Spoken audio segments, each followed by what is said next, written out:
Почитувани, кандидатката за пратеник на СДСМ од Неготино ни помалку ни повеќе во спрега со градоначалникот си приватизира улица во Неготино. Ова улица Христо Ботев позади мене веќе не е собственост и во корист на граѓаните, туку лична собственост на Лолита Ристова од пратеничката листа на СДСМ.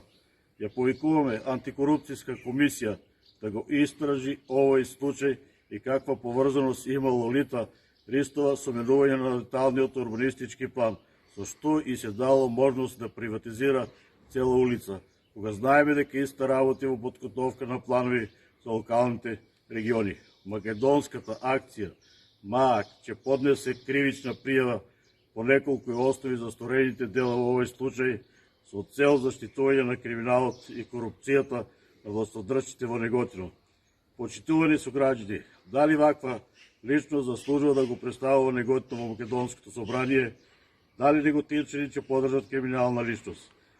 За да ги забравиме криминалите на овие личности, листите одговарат на 15 да избериме обнова гласачи за број 14, со што ќе ставиме крај на криминалот и личното богатење на грбот на граѓаните.